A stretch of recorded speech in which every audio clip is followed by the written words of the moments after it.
Welcome to Literacy Talks, the podcast for literacy leaders and champions everywhere, brought to you by Reading Horizons.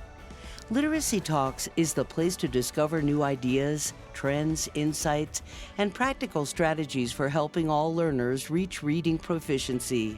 Our hosts are Stacy Hurst, a professor at Southern Utah University and Chief Academic Advisor for Reading Horizons; Donnell Pons, a recognized expert and advocate in literacy, dyslexia, and special education; and Lindsay, an elementary classroom teacher, author, and speaker. Now, let's talk literacy. Welcome to this episode of Literacy Talks. I'm Stacy Hurst, and I'm joined by Lindsay and Donnell Pons. And we thank you for joining us for this very awesome episode. Those of you who've been listening to our podcast know that we do conference recaps. It's been a while since we've been to a conference. So, as you also might know, Plain Talk just happened as we're recording this last week. And Donnell and I were not able to attend, but we did send Lindsay, who is here to return and report. And so, Lindsay, we're just going to turn the time over to you to talk to us about what you experienced. And then I'm sure we'll talk about all kinds of things related to literacy as well. Yes. Thank you. Hello. Okay. Plain Talk is amazing. It's just one of my favorite conferences. So, you guys know it's in New Orleans every year, which is such a fun city. And then the Center for Literacy and Learning, that's the organization that puts on this Plain Talk about literacy and learning conference. And I just have to say, they know how to put on a conference. You know, they've been doing it for years. Everything is well organized. I felt like it went really well.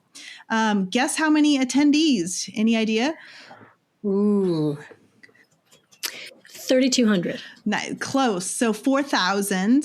And They were sold out. So they were, oh my goodness. This is the fourth year in a row they've been sold out. So that is great because that means a lot of people are wanting to come to this conference, and the learning was amazing. So, and I bet they come back to it just like you did, Lindsay, and like we have in the past. Well, you know what? They actually, it was interesting because they said, like, I think it was 72% of the attendees were new, first timers. That's good. Great. And I thought that was interesting. I thought there would be less and it would be a lot of repeats, but a lot of first timers. I think Louisiana was the state that had the most. I can't remember most attendees. New Hampshire had one single person from the state, and that was cool because I met her, and she came to my book signing, and I had asked, "Where are you from?" And she's like, "New Hampshire." I'm like, "Oh my gosh, you're the single person." You're the one. So, it was great. They had, I'm holding up, they had paper, what are these called? Programs. Yay. I love, you guys know, I say that all the time. I love my paper program. And honestly, sometimes it's faster than the app.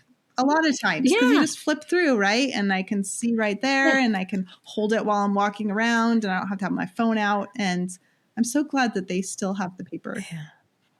It's that sense of place. And it looks like a good size, like not too big, not too small. Yeah, it's smaller. And look at the art. Isn't that awesome? I did notice that. That was kind of like, and on the back, I'm sorry, our listeners can't. If you're watching on YouTube, you can see it. But it was fantastic. Cool. So I thought we could kind of talk, because you guys weren't here, and I'm like, how's this going to go? So I kind of organized what we're going to like the sessions into some categories that we can kind of talk about. But the first one was from the keynote. So we had Dr. Karen Mapp was the keynote, and I wasn't familiar with her just because she's more in education, like the broader, I guess, category of education versus the science of reading.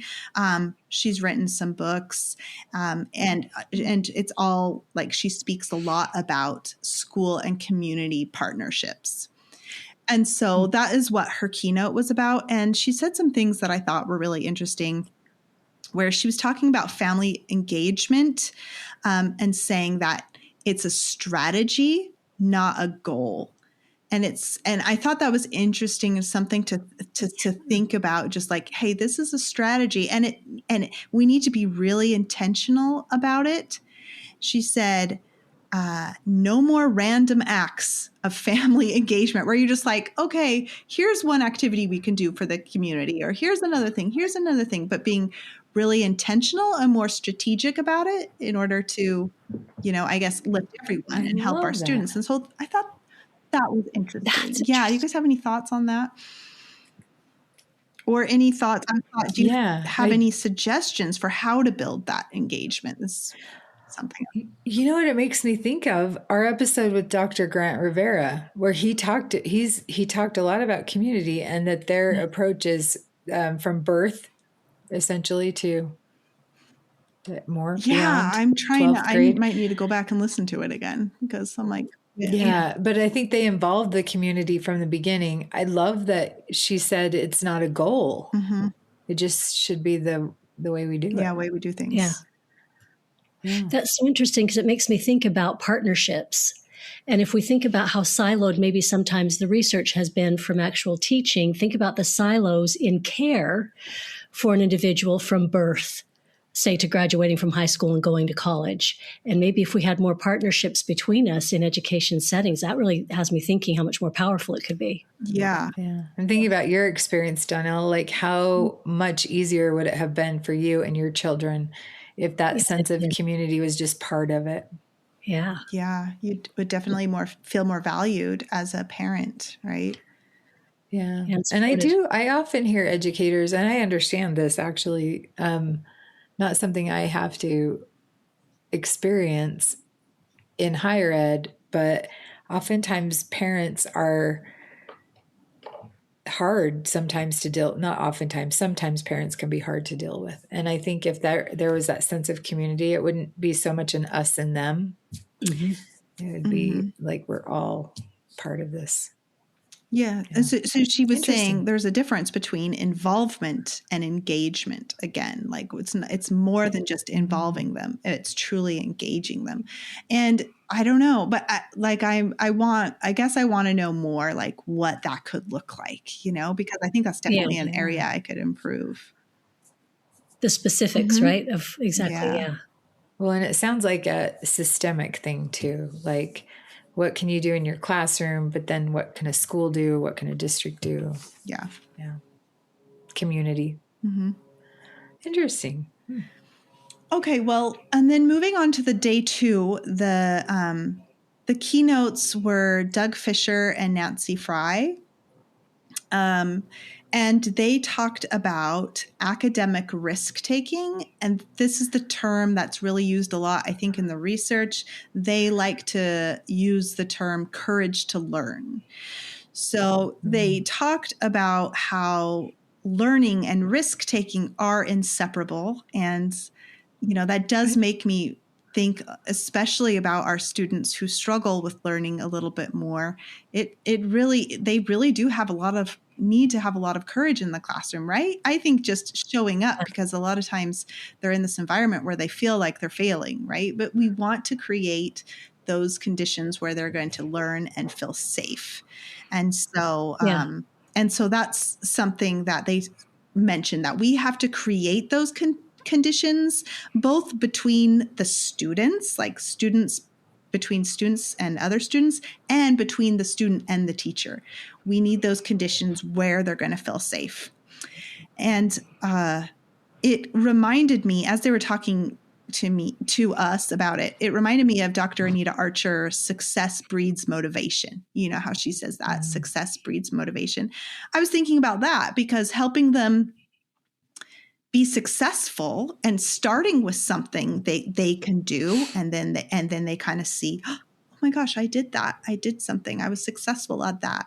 Then they're more motivated to take a step further, to try something more.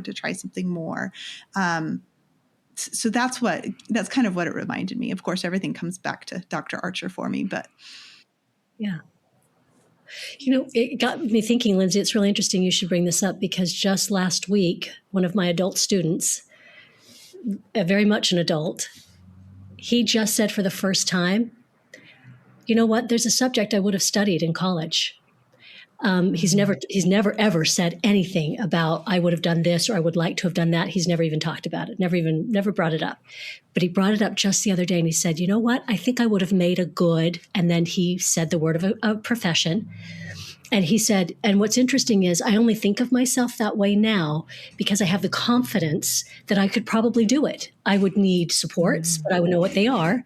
But I didn't even know I could do this kind of a thing before. But now that he's had the correct tutoring and received help with his reading and writing, isn't that interesting? He sees himself in a different way as a learner to say, I think I could have been, which is really interesting. And he never thought of himself that way before. Yeah. It's really interesting. And it's like kind of heartbreaking because you want them to feel that so much sooner. Yeah.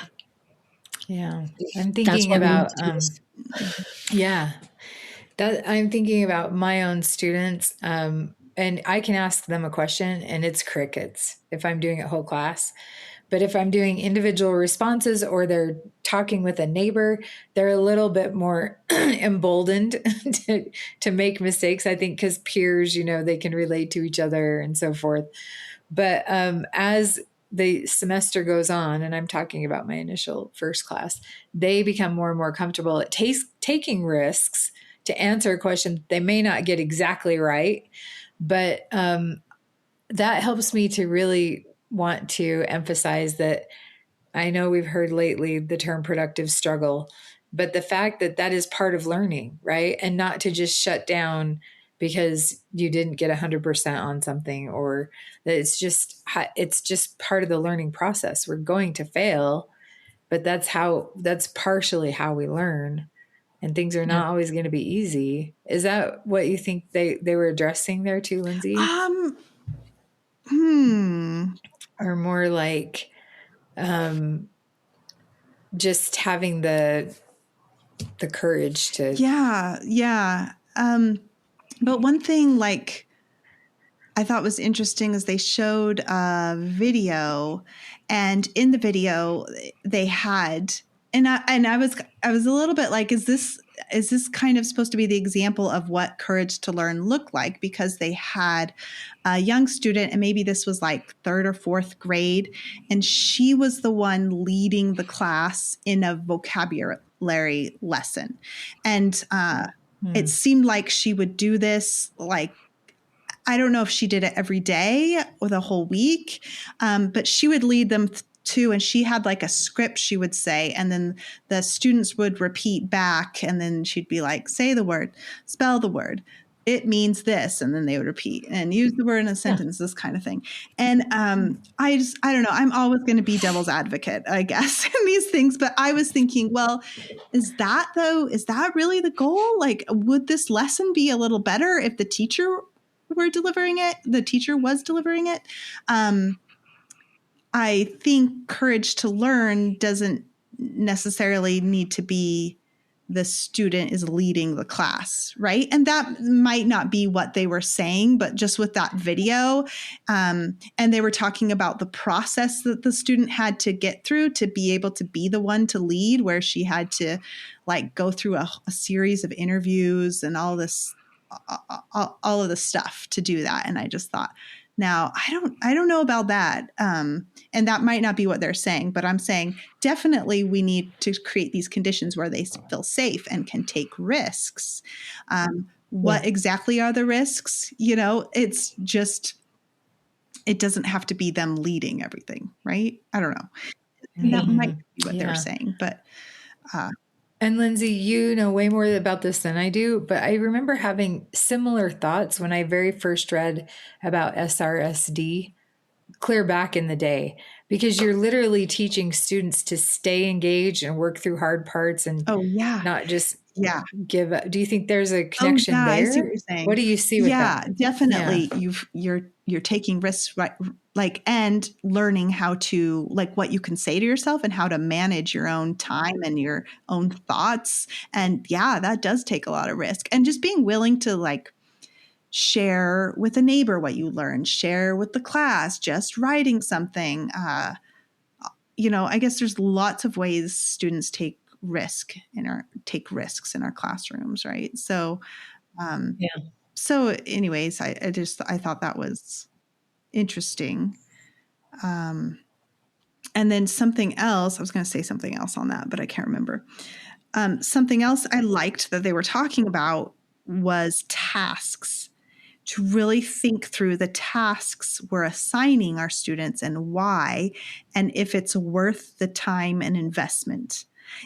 And I can't remember which speaker gave the example, but it was like a junior high, maybe science class. I think it was junior high. I can't remember. It could have been upper elementary. And they were learning about the body, and they had this whole activity they did where they would outline the body on a big, large piece of paper. And then they would do all these designs and drawings and stuff on the inside with the parts. And, they asked the teacher, well, how long does this take? 3 class periods.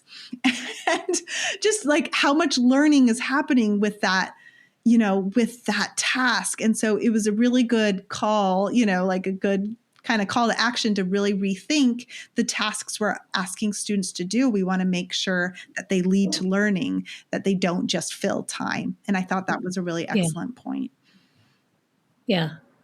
What's interesting about that one too, I think, is oftentimes we teach things that are very important, say even in syntax, vocabulary, even spelling. I put all those together.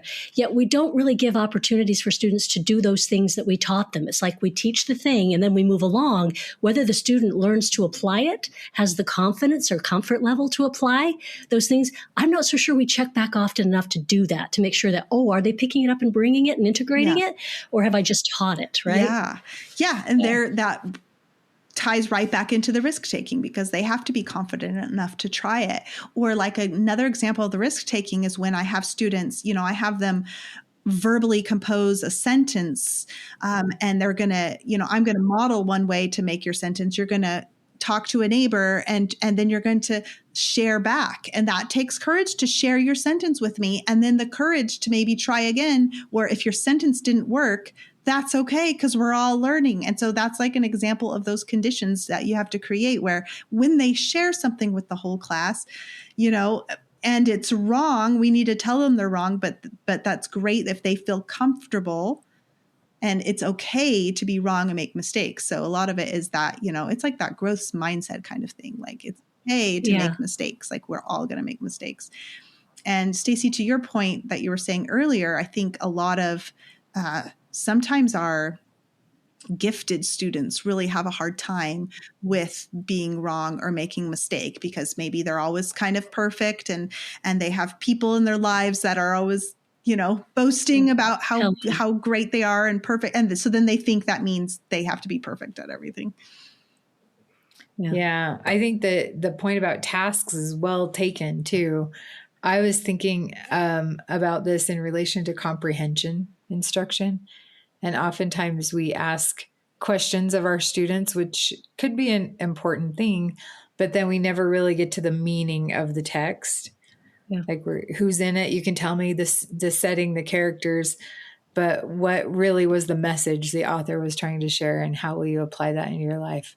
Sometimes those tasks are pretty surface level. Yeah, absolutely. And it's just like, does that lead to learning? And that's like, we talk about that all the time, where we're like, when I say practice, I don't mean this some one-off worksheet. When I say practice, I mean practice doing the thing, reading out loud with feedback, writing, that kind of thing. I love that you said, does it lead to learning? And it ties back to what you were saying about Dr. Archer. It's motivating when you can learn things. I think we like to learn. The three of us really like to learn. Yeah. But once you recognize there's a hard part to learning, I love reading research papers. It wasn't that easy for me when I started. Yeah. That sometimes can be a heavy slog, right? I had actually written that in on my notes. The actual quote he said was, tasks exist to produce evidence, not to fill time. And I had said, like, I would tweak that a little bit and say, tasks exist to improve learning or to lead to learning outcomes, right? And then he said, tasks require students to consolidate their understanding, practice, and apply. Oh, yeah. I love that word, consolidate. That's good. I thought I could organize. I went to several different sessions that were kind of on the same topic. So I thought we could just kind of go topic by topic. And so we're going to talk about spelling, syntax and grammar, and then a little bit of AI. And if we have time, I'll share something that I heard that I really disagree with. That's intriguing. That's a little teaser to keep our listeners listening. And then, and maybe we'll throw in little other tidbits from the conference as we go. For example, you guys are usually my conference buddies that I go around with, but you weren't there. So Kate Wynn was my conference buddy, and that was so fun. If you guys don't know her, she's a really talented, amazing teacher, kindergarten teacher from Ontario. And she also just wrote a book about reading assessment with Dr. Stephanie Stoller. So anyway, it was kind of fun to have someone to touch base with and meet for breakfast and that kind of thing. Do you know what? Kate was my conference buddy for a minute at Triple SR too. Fun. We got to sit next to each other, and it was the same thing. I was the only one there. So thank you, Kate. Okay. So spelling, just a couple. Okay. A really memorable session was Linda Farrell. Oh my gosh. You guys know she's really fun and engaging, and she was such a hoot. Dynamic. She was like, she is cheerful. You guys, she acted for us. So she acted. I have 4 acts, and she's going to be demonstrating basically kind of the history of English and the layers of our language. So, she's like, so she goes over, she's all, and they didn't give me a changing room. So I just have to do it in the corner. And she'd go over in the corner, and she just she messes up her hair. She puts it all like around and goes like this. And she hunches over, and then she turns around and she's like, I am the Angles, the Saxons, the Jutes, and the Frisians. And my tribes have invaded England. And this is the Anglo-Saxon period because it's not Britain anymore. It's England, Anglo-Saxon. And she just hammed it up. Okay. It was so funny. And she would keep, so this is the first layer of language of English, Anglo-Saxon. Then it was Act 2. And she goes back over in her corner, fixes her hair, comes back over. She kind of puts a finger on a nose, kind of sticking it up a little bit. And then she's like, I'm William the Conqueror, and I will conquer England, and I have my own language. I am French, and we don't use words like old. That's so basic and simple. We use words like antique, and she would give all these examples. And she kept going. Act 3 was Latin, and so she explained it's the time of the Renaissance, and everyone wants to be intelligent. It's not raining outside. That's not rain. That's precipitation. And she would do all these little things to bring in. And then the 4th act, which is the 4th layer, was Greek. And she was explaining that when Latin didn't have a word for something, Greek did. And the Olympics, and she pretended like she was holding a torch and coming over. And so that was hilarious. Oh my goodness. I thought when you got to the Greek part, she was just going to be in a toga. I know. She didn't really have any costumes. She was just kind of, it was hilarious because a photographer came in to take her picture, and she's like, oh my gosh, I just messed my hair all up, It sounds like she did not need costumes. I know, she didn't. I could see that she could communicate that really well. That's awesome. Yeah, it's really fun. And then, do you think that it helped people understand those layers of language? I'll totally remember those because of what she was doing.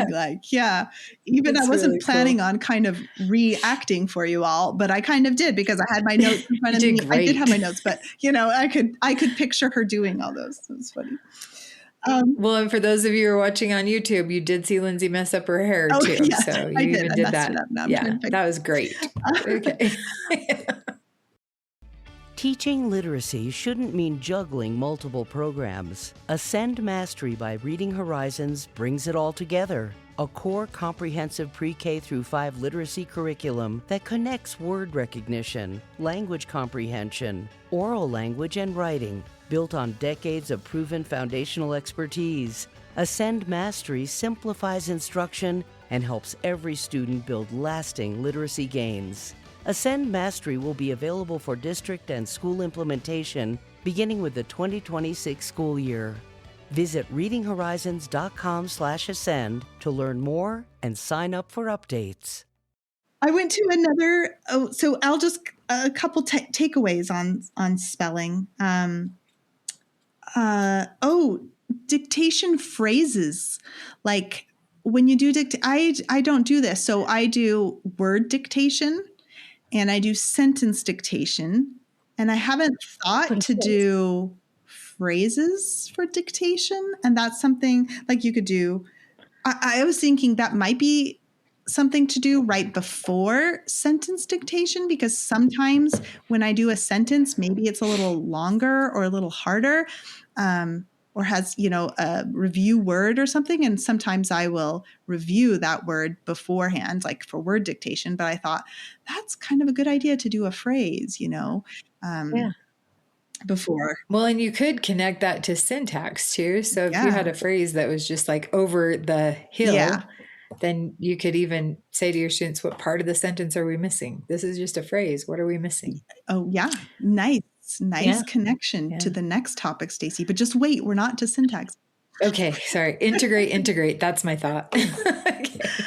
And then Elsa Cardenas-Hagen, I went to her session, which is about writing. So we had several different things, but something interesting about spelling that she shared, because a lot of times our students who English is not their home language and they have a different home language, they might overgeneralize some things they know from Spanish as they're writing. And so for like, they might spell house, H-A-U-S, because A-U spells out in Spanish. And so I thought that was really interesting, and I had no idea, so just another reason why I wish I knew Spanish, because that would help me a little bit more. But I kind of wanted to review, because she has like a chapter in her book where she shares like the different spellings, and it might be helpful for us to be familiar with. That's really useful. I think remember when we had her on as a guest and she talked about the taco test for phonemic awareness, saying you don't need to know, you can do phonemic awareness with any word. It doesn't have to be from English. It can be from their first language. But then also, as you were giving that example, Lindsay, I was thinking, unless we knew that, right? So you need to know enough about their first language. You could diagnose a student. Like that student would be solidly in the full alphabetic phase unless you don't know that AU spells out. And how great that you could confirm for them. Well, yes, in Spanish, those letters spell out. Let me show you what it is in English. And I was thinking, you probably get this more in upper grades, where I teach first grade and they probably don't read or write in their home language either. If they're coming in, like if they're really young versus when they're older, then when they may, so. Yeah, but it probably starts with pronunciation, right? We use the example that in Spanish, there's not v, and so they would pronounce it b, which could show up in their spelling. Oh yeah. Really good point. So so definitely another reason to be kind of familiar with the phonemes that overlap and the ones that don't. So that was spelling. Then let's move on to, syntax and grammar. I went to a couple different, my favorite session of the whole conference was Michelle Elia. And she is another really engaging presenter. And it was about syntax. And I love really practical sessions since I'm a teacher. And hers was really practical. And so she just shared a little bit of research at the beginning, and then she shared, I'm going to just share strategies the rest of the time, things you can apply. Is that cool with you? And of course the whole audience is like, yes, please, like give us the strategies. And she talked about how syntax helps us gain meaning from the text. And one of the activities that she had was called follow the verb. And it was like you pull out kind of a challenging maybe paragraph, and you follow the verb throughout the paragraph, and you're going to ask the student questions about it. So she was using an example, like it said, someone considers something, right? So that was like the first verb you kind of noticed. So she'd ask the student, who considers, whatever it was. What do they consider? Who plays that? Who is that? Like the word that. What did it play? Where does it play? And you just kind of follow that throughout to kind of break down what's happening in each sentence. Cool. Nice. That is very actionable. Yeah, it was really great. And let's see, what else did she share? Sentence deconstruction, which is basically like finding the kernel, like the who and do of a sentence, like take it down to the sentence level. What's the who and do? And I'm just thinking, Lindsay, a great way for a teacher to be able to pull that sentence apart if they didn't have the time would be to use Cascade Reader. We had Julie Van Dyke on, right? Go in, pop their passage in, and see where it's broken out with syntax. Be nice, easy. Okay, do you want to describe what that is a little bit more, just in case our listeners? Yeah, you can go back to our episode. Yes. Yeah, with Julie Van Dyke, and listen if you want to get the whole background, which I would highly recommend. Yeah. But it is a website, a free website that folks can go to, Cascade Reader or Reading. And it's the reader that you're going to put it in. So you'll take the passage, you can pop it in, and it will go ahead and syntactically put breaks and indent so you can see how the sentence or the paragraph is taken apart. So paragraph, sentence, passage, whatever you want to use. Yeah, so it'll be easy for teachers. Yeah, that would be really helpful because this is really nice scaffold. It's going to show them, like the where phrase is going to all be on one line, right? The preposition, the, who it is, what they're doing is on the next line, the next line, the next line. So yeah, great scaffold. And we had I'm trying to think if we had no, I guess we just had one episode with Julie Van Dyke, right? Yeah. Another thing Michelle shared, which I have started using in my classroom when I'm teaching about writing, is about this cohesion circle, which that's Janes and Hennings kind of use that term, cohesion circle, and where it's like you could explain to your students that if you're reading, or you could do this for reading or writing. If they're reading, the authors will use different words to describe that key noun that they're talking about, right? Or in our writing, we can say, we can use other words to describe the topic so that we don't keep seeing the same word over and over. It makes makes it more fun to read. And so you can come up with a list. You can have okay, we're talking about giraffes. And then you can come up with a list of other words you could use for that, including pronouns. So you could say animals, you could say mammals, you could say these large creatures, you could say, they or it, if you're talking about one. And then it in the text, you're going to show them how those when they're reading and you come to a word that, let's circle that and say, okay, who is that? Who is it talking about? Or what is it talking about? What's that? And link it back to what it's referring to, right? These are all things you might take for granted, but when you get some of those paragraphs, it is confusing. Okay, what's it? Who are we talking about here? Or now it just used the word creatures. Who is it talking about? Oh, it's talking about the oysters or whatever the paragraph was about. So I thought that was another good activity that I've started using, especially when it comes to writing. But of course, when we're teaching these things for writing, they're going to help with reading too. So you're kind of working on both. Yeah. I'm smiling a little bit because this just happened. It's been a few weeks now, when I was writing my instructions for my students' midterm. And I found myself doing that a lot. Do it. And then I'm like, no, I need to be more clear. So instead of using it, I need to say what I mean. Yeah. Jennings and Haynes, their cohesion circle, they have the at the very top of the circle, they have the key noun. And then they have a synonym on the side. And then at the bottom, they'll have a pronoun. And then on the other side of the circle, it will have a synonym. So it's kind of encouraging you to go in that order. So let's say when you're writing, you use the main noun. The next time you're going to use a synonym or for that noun, then you use a pronoun, then you use another synonym, and going like that for a variety. And she did a really great job of breaking down some of those grammar words that we have, clauses, the difference between a dependent and independent clause, the difference between compound and complex sentences, all of that stuff that sometimes it can be easy to feel overwhelmed with as a teacher if you aren't familiar with all that. And she did a really good job of breaking it down. Michelle did. So I loved her session. AI.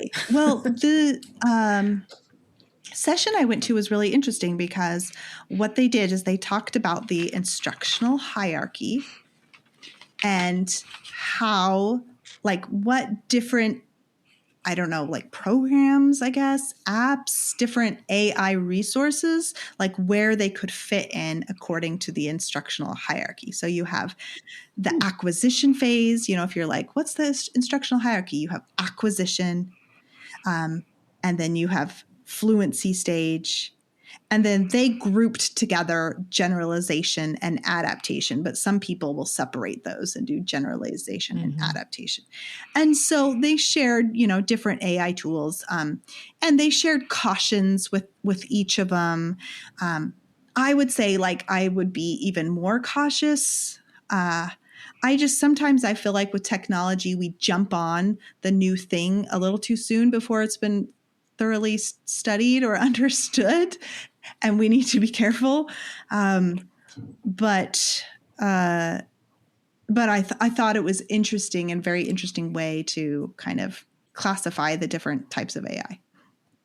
Yeah. And, just on that same thought, Lindsay, I think when we're thinking about any of these tools, they can be an enhancement and they can be even helpful for engagement, but it's never a replacement for making sure students have the skills, foundational skills, to be able to do these things and to then use the enhancement, right, to take it to the next level.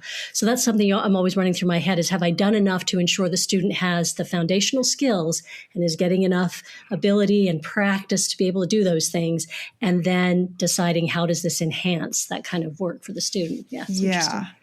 And as a teacher, if you know the limitations of each of those, I do think it's a very interesting an interesting framework to talk about AI with the instructional hierarchy. And by the way, that's also referred to as the learning hierarchy. So you have what a student is doing and then what a teacher does, either ahead of or in response of that. And that's where I think those limitations can come in. Yeah, I like that thought.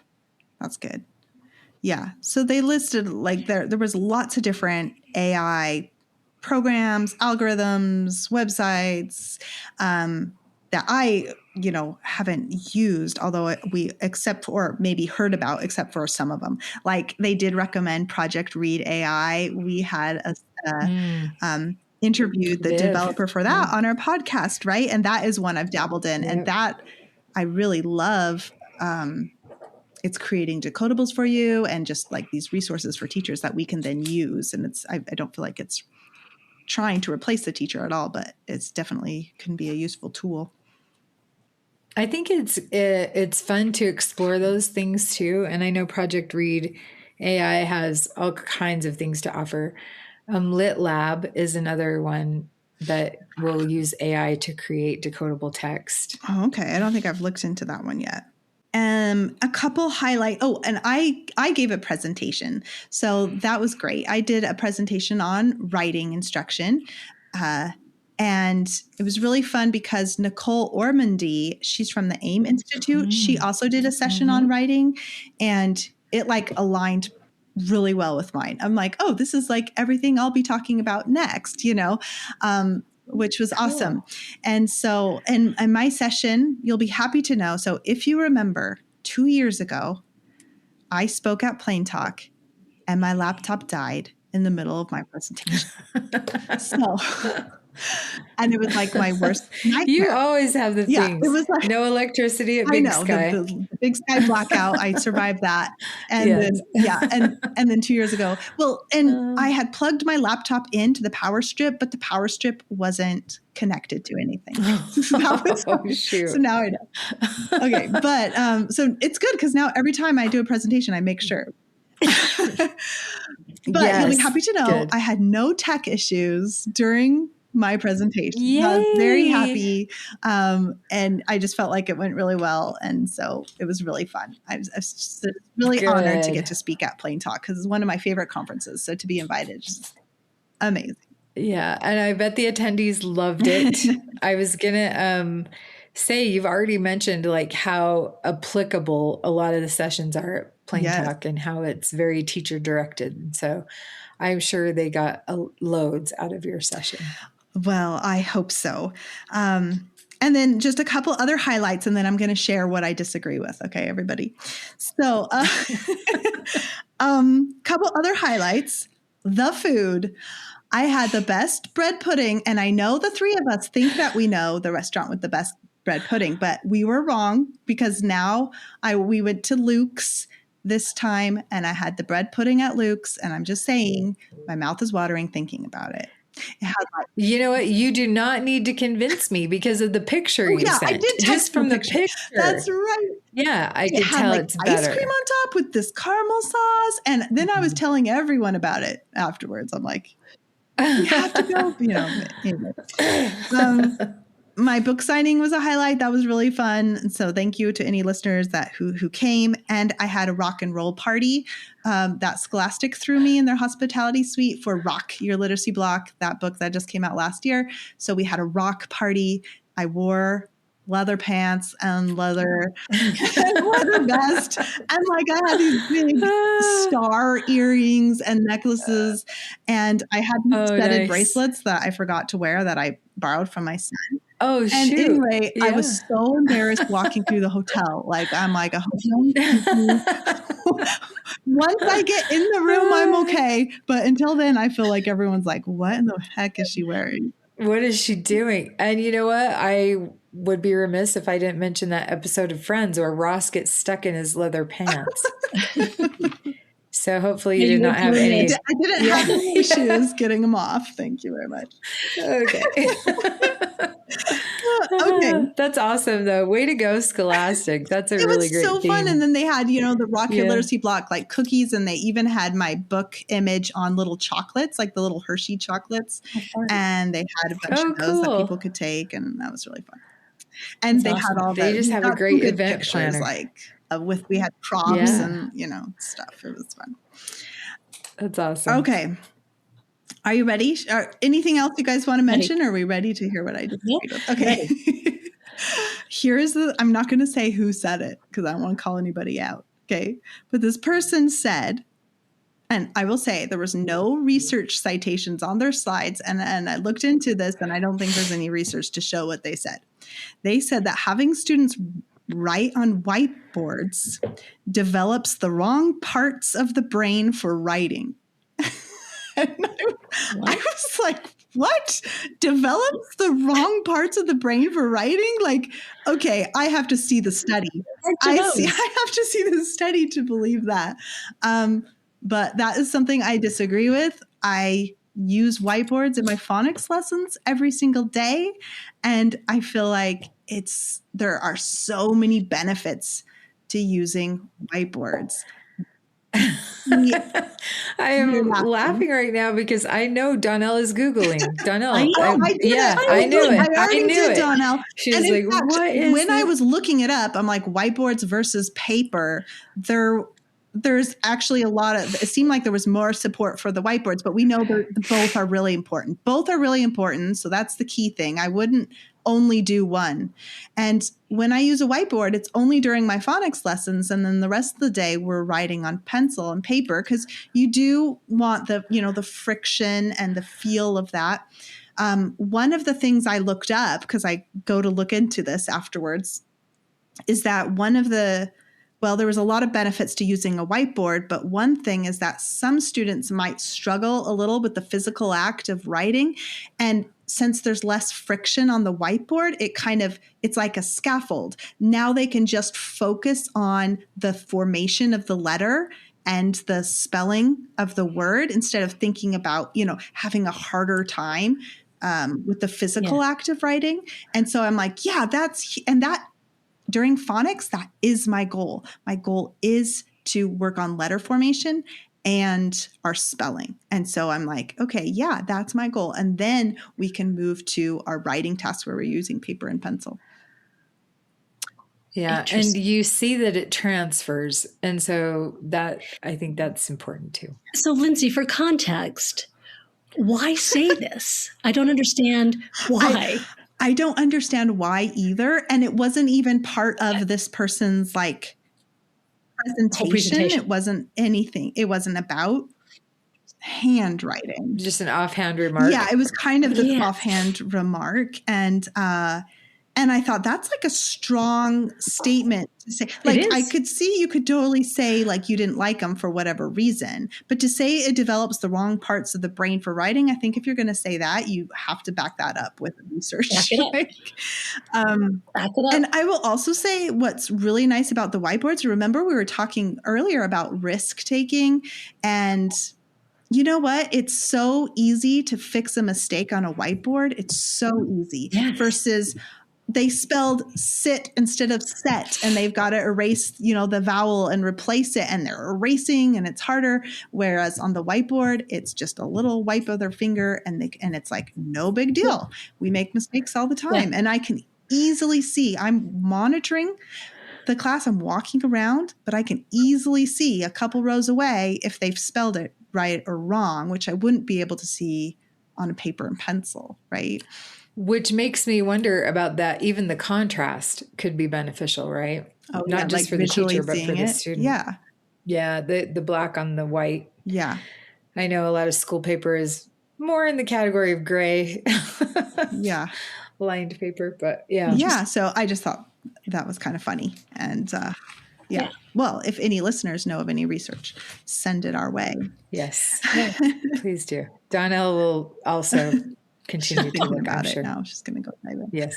I saw her right away be like, that's like, really strong statement. But it was excellent. I hope to go next year. I hope you guys can go next year. And listeners, I hope you get an opportunity to go one time. I think at least one time. It's an amazing conference, and registration's already open for next year. And I don't remember the dates, but we got the email like the day after Plain Talk. And I think, I just wish more districts would send teachers. But whatever your role, I hope you have the opportunity to go, because there's nothing like being, surrounded by these other like-minded individuals learning together. It's amazing. And, Lindsay, they do that Plain Talk about dyslexia that I was able to go to for the first time. And you're right. They put on just a really great conference. So the skills that they have for Plain Talk, they brought them to Plain Talk about dyslexia too. So they just always top notch. Oh, and we had the cutest bags. They were so cute. And they have all these pockets with the light blue and the cream and all these pockets on the outside. I took it to school today. I was like, this is great. I'm going to use this one.